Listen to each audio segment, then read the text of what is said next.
Welcome back, ladies and gentlemen. I hope you had a refreshing break and are ready for an exciting afternoon at the 7th edition of the SPH Summit India, a collaborative endeavor between CSITM and ISPMA.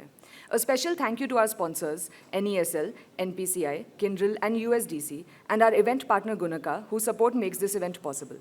If you're posting on social media, please post with the hashtags SPM Summit 2025 and SPM Summit India so we can repost too. With that, let's dive into our next session with an exceptional lineup of speakers. For our first session after lunch, the panel discussion on scaling product success, effective pricing, and go-to-market in a growing market brings together industry experts to share proven strategies for navigating this critical phase. Moderating the discussion is Ms. Ankita Parihar, a seasoned product leader with over 14 years of experience across capital markets, financial services, and life sciences. She has led digital product initiatives at Credit Saison and played a pivotal role in shaping consumer products in the Indian market. Joining her on this panel, we have Mr. Debjyoti Ray Chaudhary, who is the Managing Director and CEO of NESL. With a distinguished career spanning SBI, IBBI, and financial compliance, he has been instrumental in shaping India's insolvency framework and pioneering fintech innovations in regulatory technology. We also have Mr. Anuj Magazine, who is the co-founder and CTO of AI and Beyond, a tech innovator with 16 US patents. He has led AI and cybersecurity transformations at Walmart, Citrix, McAfee, and more. His recent book, What's Your Human Edge, explores how we can thrive in the AI era. We also have Mr. Pavan Chandra Bogarappu, who is the Vice President of Product at iCertis, where he drives AI-powered contract lifecycle management at a global scale. With experience at Bell, Oracle, Dell, and Upgrad, he has been recognized as a 40 under 40 leader and has built a $1 billion portfolio across industries. Please join me in welcoming our panelists. All right. Good afternoon, everyone. Thank you so much for joining us here in this panel discussion. I know we just got off from a great lunch. But to kick off to this session, and further, before we go ahead and start talking to our esteemed panelists, a quick question about the pricing and the impact of it. Most of us would be using Zepto or Swiggy here in Bangalore and amongst the audience over here. Can any of you please raise hands that how many of you have switched between Swiggy or Zepto because of any pricing and discounts? Wow. So we have in our lives seen the impact. When Swiggy came into play, we all were like all adores. Everyone would have Swiggy in their app store, and then that would be the go-to. The moment Zepto came in, and how they actually discounted the pricing, and how it impacted all of us. Even though we are so busy in our lives, we don't mind switching between the apps if we find discounted pricing.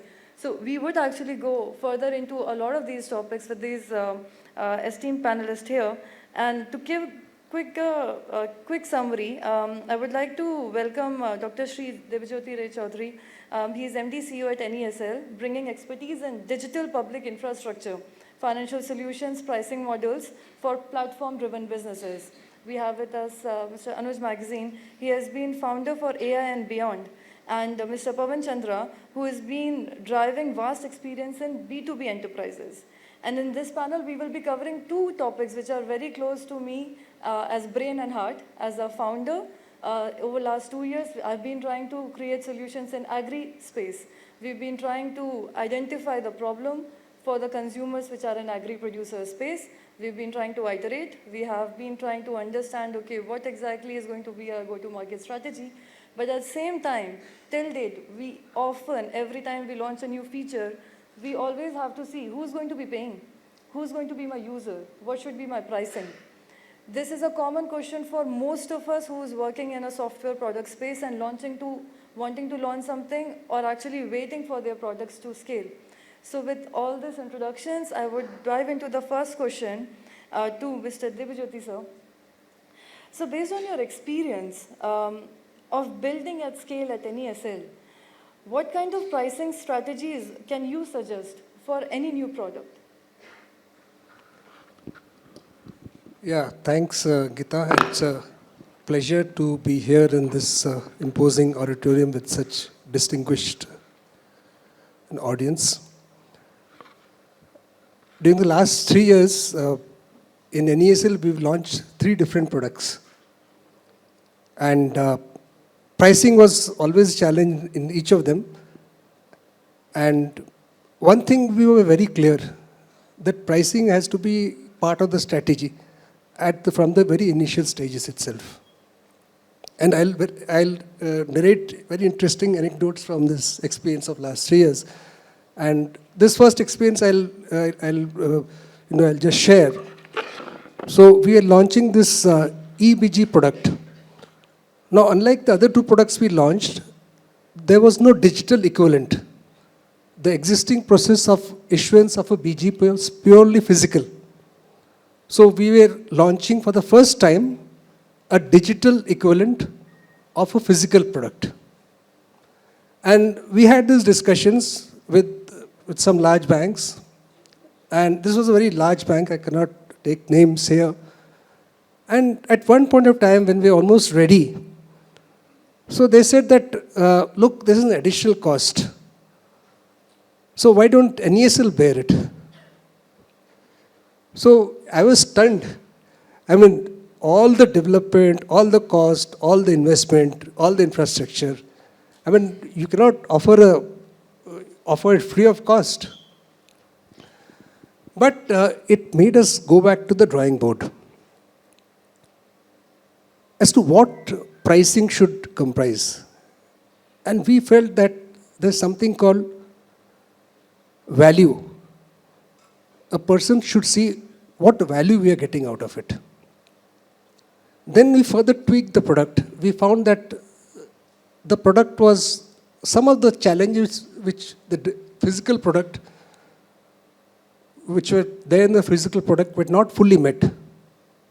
So then we reworked it. And we thought that we should address all the challenges. Idea is that we have to bring value to any product, especially if it's a replacement of a pure physical product. The way the customer was seeing it was that it is an additional cost. And one more perspective here is that we should also see from the user's point of view. In fact, yesterday I mentioned about financial inclusion. So when we priced the product, we felt that financial inclusion is something we should be doing. But for financial inclusion, we cannot have the same pricing model. And then we thought that why we should be doing financial inclusion? Because that is a part of a national cause. We write national against a name. So that is a national cause. So that is one. Second part, financial inclusion also gives us a lot of visibility. So that's where we thought that for financial inclusion, we should have a separate pricing. Then the other part was that smaller value loans, shorter duration loans, where the documentation is for a smaller period. So there we should have a slightly lower pricing. Whereas large corporate loans, where the amounts are large, so there we could have a slightly higher pricing. So we had 3 pricing models, and this was a game changer in the sense that this customer who said that, why don't you bear the cost? So that made us think of one thing, that you must give value to the customer. And that value should be very, very apparent. Now we are offering a pure digital product. But sometimes in India, that digital word is not very clear. For example, you have a physical document, and then you scan it and put it in your system. So does it become digital? It does not. You are only scanning it and keeping it as a reference. But for any legal purposes, you will still require the original document. So that's one thing we thought that we must stress on this, that it is a pure digital product. So how did you do it? We said it's a paperless product. It is a paperless product. It is digital and paperless. It's digital at every stage, from execution, from storage, from retrieval. At no point of time you need to take a print. The point I'm trying to make is that value should be very apparent. Only then you can think of a pricing. And this is specifically true for products for which there's no digital equivalent. Then the other issue came when we discussed with other customers that, look, I'm getting, if I'm scanning it, I'm getting at 3 rupees. So you are charging 25 rupees. So then we go back to the original argument that what are you getting? So we made a list of all the features of our product. And then we placed it to the customer. And we engaged with them, and I'm happy to announce that subsequently that customer came around to the point of view, the product was successfully launched with a fee structure we had originally proposed. It's just that we gave additional value. We also made the customer perceive additional value.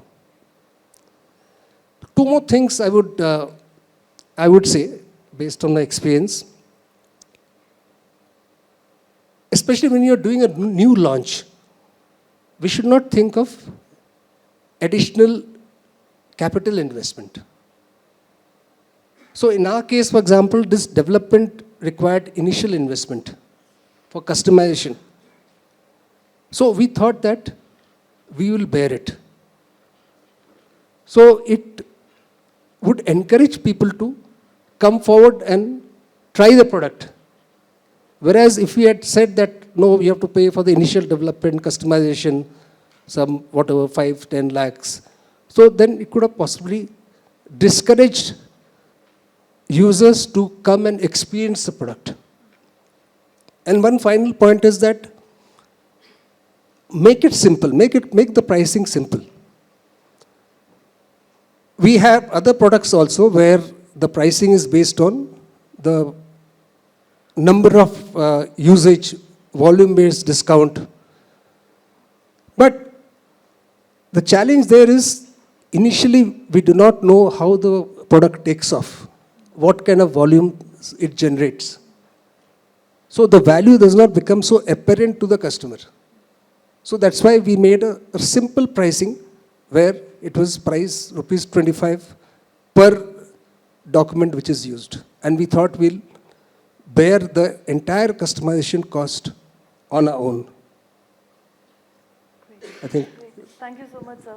So this, in a sense, very beautifully summarizes that when we look for any pricing and any GTM, in that the STP, which is exactly how you're positioning your product. The way you actually position your product is actually going to help you define the value out of the customer and get any money for any development and any product feature that you have created. So with this, thank you so much, sir. Coming to Anuj. Anuj, you have come up with vast experience and also the talk of the technology, the town which is talking about the AI as a base. AI and SaaS-based products have been unique in terms of the GTM challenges that they are facing, in terms of understanding of people about what AI can do as a solution, especially when establishing marketing trust and the market trust.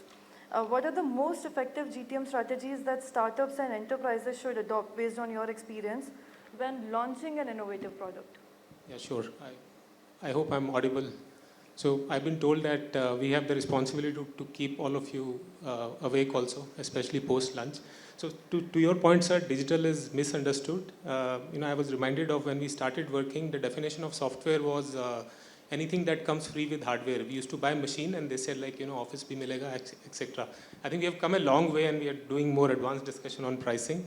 To your point, I think after a while, after you worked a while, you start living the stories, learn through the stories that you have lived in your experience. So I'll kind of count on that to respond to your question. So my most recent experience before I started on my own was with this startup in AI and cybersecurity space. At the intersection of that, we are basically a product, AI-powered cyber risk management product. So this product typically had 3 broad use cases, and cybersecurity as a field is full of acronym. I'll just keep it very short. One was asset visibility, you need to have visibility of the attack surface where customers can come. AI was heavily leveraged. Second is risk-based vulnerability management, Microsoft releases patches every Tuesday. There's a term called as Patch Tuesday. And there are like, in a typical large size organization, there are lakhs of patches which are there. How do you prioritize? AI plays a role there. And the third use case they had was cyber risk quantification, which is how do you quantify cyber risk so that a person who is not aware of cyber risk can know. And the idea was that we can quantify cyber risk in dollar terms, and which it used to do again using AI. So this product, which stands at the intersection of your question, both AI and SaaS, it used to be SaaS-enabled product. Basically, it used to ingest data from 30, 40 tools in the organization. And there was a cybersecurity brain, which was hosted on AWS. And I was heading the marketing for that. So I had sort of a ringside view of what we did right and also what we did not do right. Okay, I think there are a lot of things we messed up too, which I'd like to talk about from the GTM standpoint.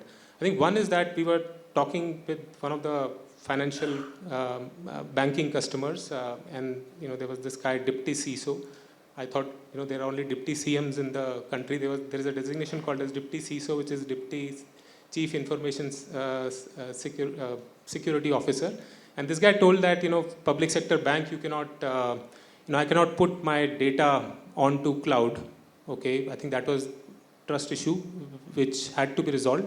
We said like, okay, we'll anonymize the data because there is inherent value in the product. Like you don't hold your company hostage, the bank hostage. And then there were questions that, the data is going to AWS cloud. So how do we, so then we had to mitigate that risk with having the local cloud instance there. So that is a data privacy risk is very important to address in the go-to-market strategy. And the second part was, it was an AI-based product. It has probably the most technically adept product that I have worked on. Like what I talked about, cybersecurity brain was actually an amalgamation of 150 AI ML algorithms which use both predictive and generative AI. And we were using generative AI before generative AI became a thing. So, ChatGPT 1.0, 2.0, etc. So the question that come, like you go and present to the prospective buyer, and they say like and we used to run POCs, and the cyber risk which is coming is around $150 million. The first question they said like, why should I trust you? Like AI algorithm is doing that calculation for me, and why should I go ahead and trust you? So I think in that, to build the trust, we had to show the explainability trace, which luckily the product had because it had been designed from those standards. And what changed was that, what became a bottleneck, which we don't, the CTO had to be involved in most of the conversation because it used to go into the level of algorithms to tell them, how it is working and why it is working.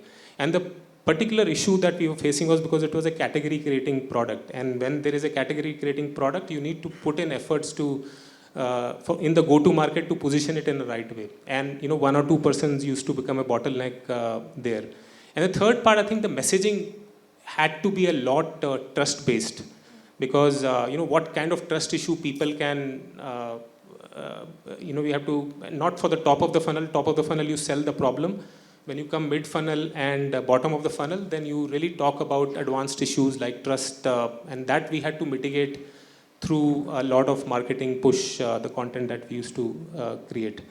So these are 2-3 points that comes to my mind. I'll share more as we move across here. No, as a follow-up to that, because while we are talking about multiple industries and multiple use cases starting from source in financial inclusion part, in AI per se, the education part, how much do you think that plays as an importance to you for a product company to have a better GTM?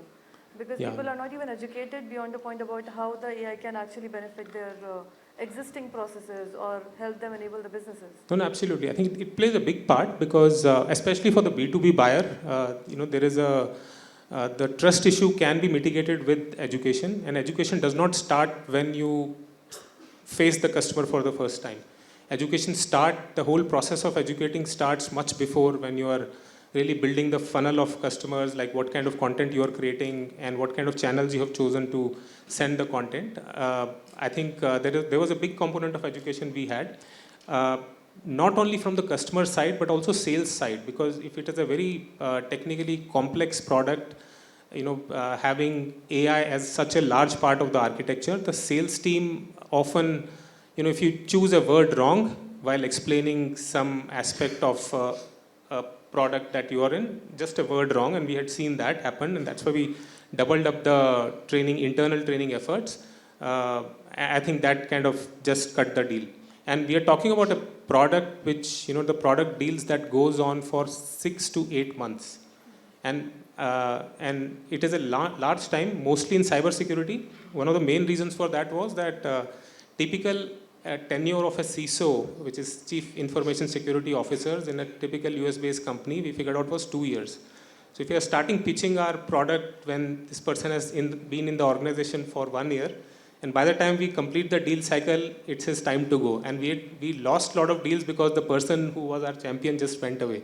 So we had to be very quick, and education played a big part to make sure that we are there, making sure that we are just aggressive in going ahead with the push there.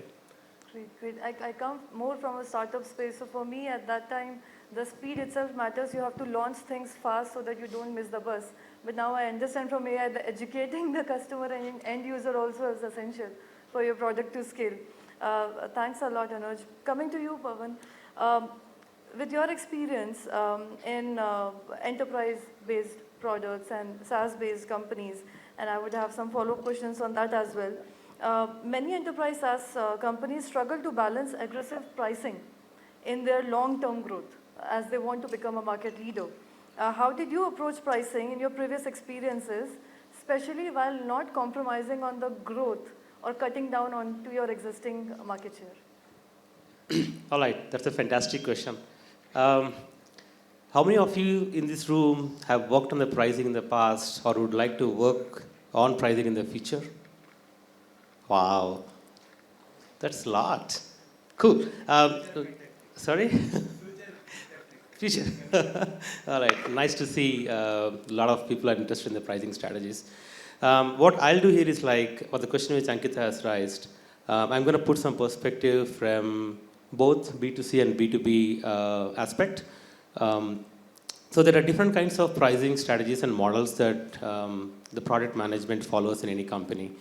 I'll give some examples to you guys in terms of Debajyoti sir has clearly called about the value-based pricing, right? That's what's the key thing on the value-based pricing that everyone in the product community would look into is how do you align your overall pricing strategy that is giving value to the customer rather than the cost. Let's take an example. In the world of B2C, when you're launching any product, you tend to put some kind of a hats on your mind. What is the price point that I can keep for this respective product to go in the market? What do typically everyone does? They go into the competitors, they see whether this kind of a product exists or not, whether this kind of an offering exists or not. And you tend to see that competitor A is pricing this in X price, competitor B is pricing this in Y price, competitor C in Z price. And it's better that we go into the lower segment or lower cost, right? Sorry, the lower pricing tier. It's always not the right thing to price your offering into the lower bracket because quality always matters a lot rather than the cost. And you have all the ways in order to prove that kind of the cost that you keep for your offering, either it's a median across all your competitors or you can stay high, like how the players like Salesforce, HubSpot, Apple today put their products into the market in the top tier. So define the value that you're going to give. The moment when you say that if you use my product, if you use my service, this is gonna the outcome for you. And the moment when you touch my product, this is a day zero value you're gonna get, and you don't have much implementation efforts needed. My product comes with you with self-service onboarding. My product gives you this kind of a value. It gives you skill. It gives you this kind of an outcomes. And the moment when you associate it with a brand, you're going to get these kind of additional benefits back with you. You can create some growth loops out of that. So prepare this kind of a value-based model when you try to put some kind of a price for any of your offering. That's the first thing. The second thing is try to follow the concept of the freemium versus premium model that everyone in the market does it. It's a proven model. And all you have to do is don't tend to fall in the footprint of always I need to balance both revenue and growth. Do agree. You as a product guy needs to go ahead and try to convince your founders in the case of startups or your leadership team in case of enterprise companies How do you ensure that what kind of freemium model I'm going to keep, especially to drive the adoption and later on to keep the monetization aside. So drive the adoption and the monetization will automatically cut to you once the adoption is done. That's on the freemium versus premium kind of a kind. The other thing, which the third point which I can put in front of all of you is like the behavioral pricing. The moment when you start adopting to a pricing strategy of a value-based pricing of $100 for your offering, try to assess the behaviors of the people or the patterns inside your product, how people are really using it, what kind of modules they are using it, and try to create some kind of a funnels in that and try to see where is the maximum kind of traction coming in your offerings, right? And that's give you kinds of heat maps which you normally take care into consideration and then boost the kind of an offerings in that place and then pump in the pricing on top of it, right? The other thing is like most of the companies follows today the tier-based pricing. Yes, product guys do have a say in the tier-based pricing if you ask me. All you have to do is like how do you segment your overall offerings into small market, mid market and a large market kind of an offering and try to see what is the price tag that you can keep for each of these tiers, right? And then play around with that and try to differentiate the pricing between the sectors and industries if you can, right? Which is a booming sector in the current industries. If the airline is going a big, you tend to tweak your pricing based on that industry. So you have a lot of weapons to use as a product guys to put the pricing in front of your senior leadership team. The last one is nothing but the usage-based, volume-based. Trust me, the entire industry today is focusing on the per user license based to the usage and the volume based because I have a live example where in my last couple of my companies, there is a hard push from the enterprise customers coming and asking us, I bought 100 licenses, I'm using only 80, but you're charging me for 100. What the heck is going on, right? So you have to tweak our pricing strategies for them in order to ensure, I'm good, I'm going to take the 20 out, but I'm going to put a new model in terms of the volume based. Your 80 guys are using so much of this. Is it okay if I put a volume based for you by taking the user licenses? The cost is going more. So the art of product management comes into picture in terms of having the quality data metrics in terms of whether it's a usage based or a volume based, what is the usage happening on your product and how do you quantify it so that when the right moment comes, pick your right weapon and then put it in front of everyone. Yeah. Great, thanks Pawan. Picking on the last point that you mentioned, that when a customer is actually asking that I'm actually using 80% of you charging me 100%. So one approach is, as you rightly said, the agility to actually give user-based, rather than saying, okay, I'm going to give you 20% discount, but you keep paying me. So that goes to my next question, and starting with Debajyoti sir. In the current era, where you see there are multiple options available to the customers, both in the enterprise B2B space or B2C space, that whether the lowering down of prices help capture the market or maintain, or rather they should maintain a premium position. For example, when we ask most of the audience here, there is no issue or no reverence or reservation in switching between Swiggy and Zomato based on the pricing. But based on your experience, do you think to achieve a market leadership, what should be the main trade-offs someone should be prepared about if they want to lower down the prices to become and have a higher market share? So, as I said, pricing has to be seen in the context of what kind of value you're getting. And if the value is perceived to be there, and then it should be acceptable. Well, I'll give you an example. As I said, in Bank Guarantee, this was a pure digital product. There was no physical equivalent. So initially the resistance was there as to why we should have an additional charge to it. So then we had to explain that what is the value you're getting. First of all, the physical Bank Guarantee had various challenges. So when you're doing a digital product, then you have to see whether those existing challenges are getting met. And then other issue is that digital has certain limitations. Again, I'll give you an example.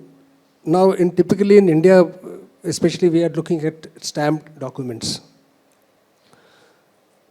Now, in a digital document, you cannot get a stamp duty with backdate. Another example, once a digital document is executed, unlike in a physical document, you cannot do a correction. So the issue here is whether a digital product has a mechanism to take care of this. So we addressed all of this.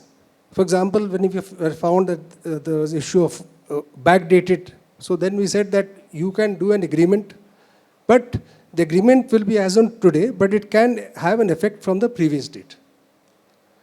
So these are the aspects which you have to carefully examine in the digital space and whether it takes care of all the issues, all the challenges.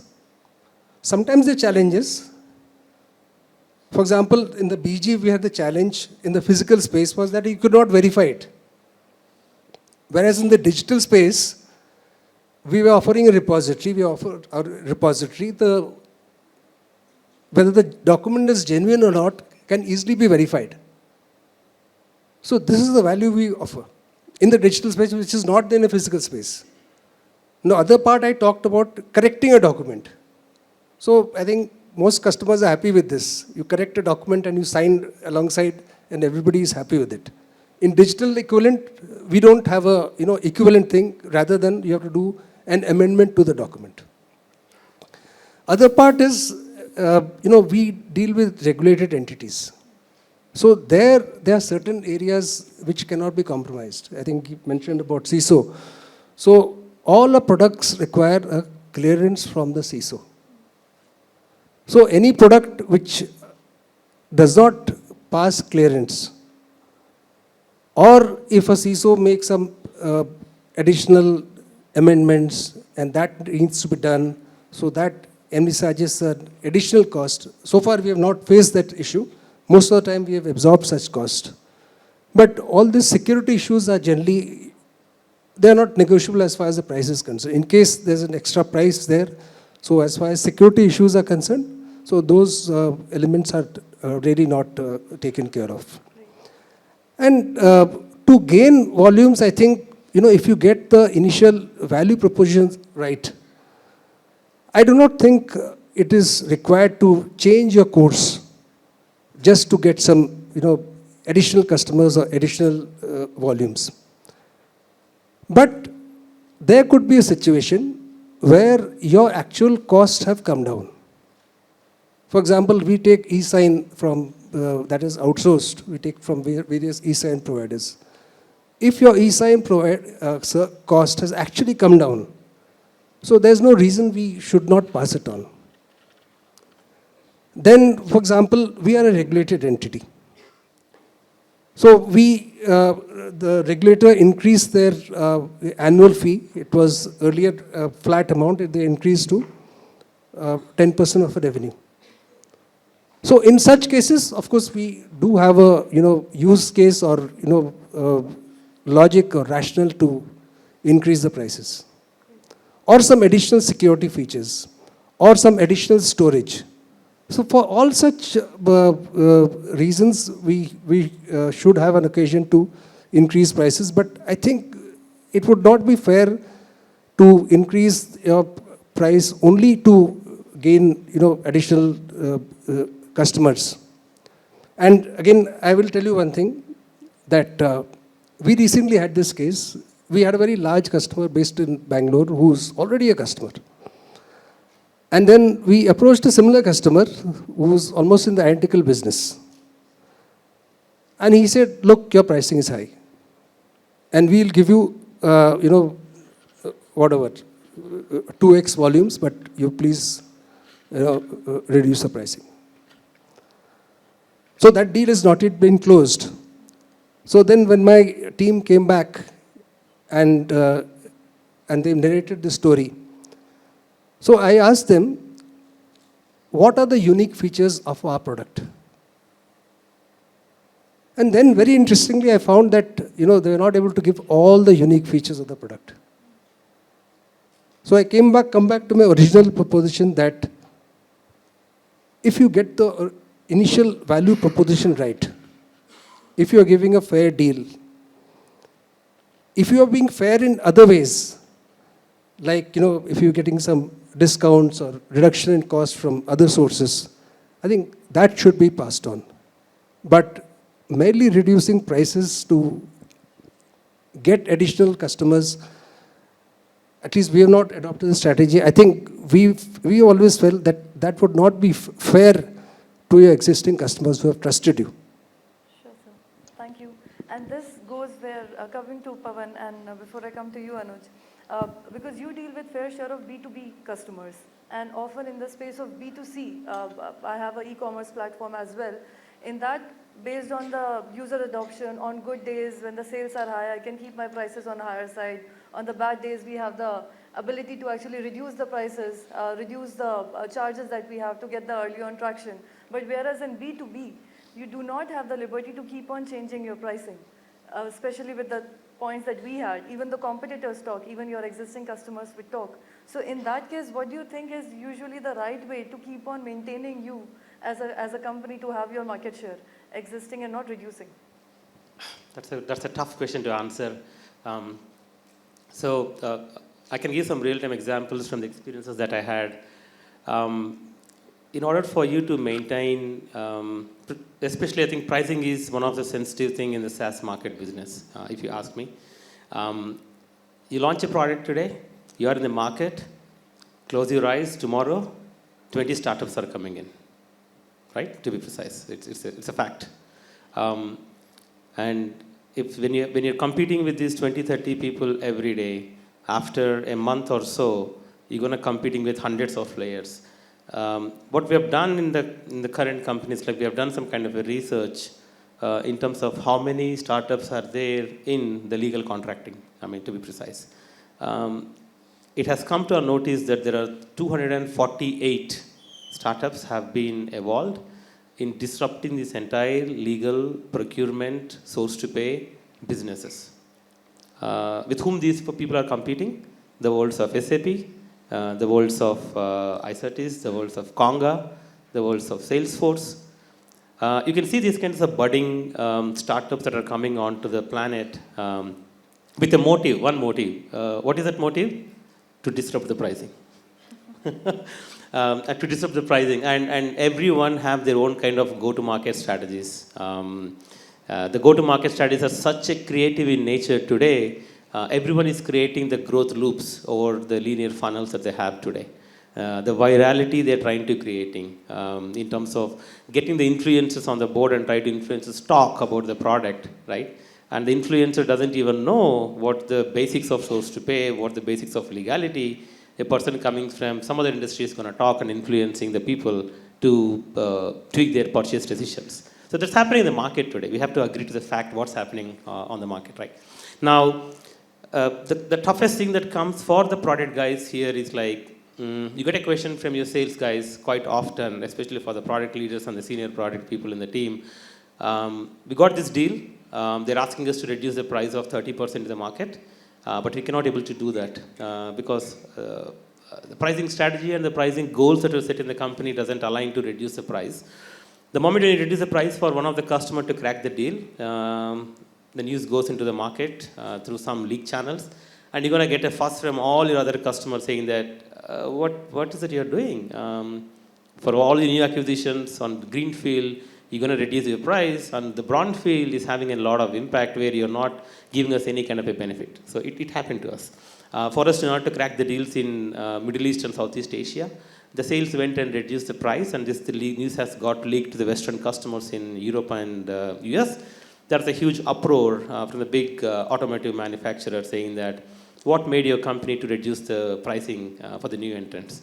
So that's where the art of the product management comes into picture in order to quantify the lesser value, more value, greater value, right?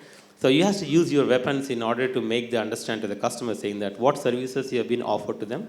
I think we spoke about the tier-based pricing and the cost-based pricing some time back. Those elements will come into picture, and you tend to show the differentiations between 24/7 support that you're going to offer to the large players rather than 3-day support or 48-hour support to the new entrant. The volume-based pricing is something saying that you're going to give them an ability to create the contracts roughly around of 10 million versus unlimited. So you need to find these key differentiators whenever you tend to give a lesser pricing for your new entrants. And when you get a questions from your existing people of what is the differentiator, play around with that and then keep the artifacts ready. Yeah. Great. And there is always one more key factor in defining the pricing is your competition.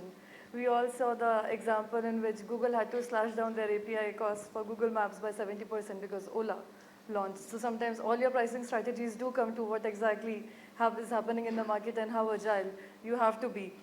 Coming to you, Anuj, quickly on the same question. Now, since AI is at a very nascent stage for people to even understand, for you in terms of any of these pricing discoveries that any of the company or the startups would want to have, what should be your advice on that? Yeah, I think we got a slip that we have to finish fast, so we will. Okay. Yeah, and it's a pink slip. I'm even more scared. So. No, I think I'll keep it quick. So I think I just want to address one part that got discussed in the previous panel, that SaaS is dying, and it is related to question you are asking. Yeah. SaaS is not dying. I think Satya Nadella didn't mean that. It was more clickbait headlines that got translated. So what he really meant was that applications are, built. SaaS apps are built on CRUD. CRUD operations. Create, read, delete, etc. Yeah, read, update, delete. So what he meant was to orchestrate the inputs that are given through the user interface. There is a business logic layer that orchestrates how the data gets processed by the SaaS application, and AI agents. And we can't do any conference these days without using the term AI agent, so I'll use the word AI agent. So AI agents, what he meant was that they will disrupt the business logic layer. So they'll be, and what are AI agents? I think we experiment a lot as a part of our startup. So AI agents are AI models which has agency. And what does that mean? Right now you have to get some work done out of AI. You go to LLMs, chatgpt.com, Gemini, etc. You put in your query and get your work done. AI agents, by architecture, by design, will make LLMs invisible. So they'll do the task behind the scenes for you. So how pricing will impact? So for example, right now in SaaS applications, the pricing, the way it happens is, for example, you want to hire a CRM SaaS app. For 5 people in your team, you pay $5 per person, $50. And then you pay some cost to train people. Then you hire some person who will probably manage that application for you. And then maybe calculating all this, you may have like around $700-800 per month cost. But AI agents will change the pricing, the way we price the SaaS applications. So the biggest disadvantage of SaaS application right now is that we hire SaaS applications to do activities. Whereas when AI agents come into picture, we'll hire AI agents to deliver outcomes. So, there is the phrase, SaaS will become RAS. So RAS is results as a service. And what I mean by that is the CRM application example that I was talking about. Using a SaaS application, you can create users, you can update records, etc., etc. But when it comes to, and you pay per month, and even though people don't use it, but when it comes to AI agents pricing, the way it might pan out, it is a hypothesis, but it might pan out is that you tell it that, start of the week, help me, manage my customers, get my leads, give some outcomes. And if it gets you 5 marketing qualified lead, you pay $3 per, per qualified lead. If it gets sales qualified lead, you pay $2 additional. If it sends email to you, you send, you get send $1 additional. So pricing in AI world, as we build and explore more AI applications on top of it, will become increasingly results oriented. And I think to think about that, all this while we have hired SaaS application to do activities for us, and then we had people on top of it, then training on top of it, consulting on top of it, and that model is working fine. But the disruption will happen when these application gets a brain, which is the artificial brain, artificial intelligence, the agents. And that will change the game. That is the hypothesis right now. Don't beat me if I'm proven wrong, because I think 2 days back, I think Perplexity, which is the AI-powered search engine, announced a new browser, which is an agent-based browser. So the game can change like completely in this space in a day's notice. So thank you. I hope we were on time. Thank you so much. Yeah. Thank you so much. We got some stellar insights on two key things which are maker or breaker for any product or any business to succeed and scale and become a market leader, both pricing and GTM. Thank you so much, Professor Sadgopan and Venki sir, for having all of us here. Thank you so much to all the panelists to be here. Pleasure. Thank you for an insightful discussion on scaling product success. I now invite Mr. Venkatesh Mahadevan to present a memento to each of our panelists.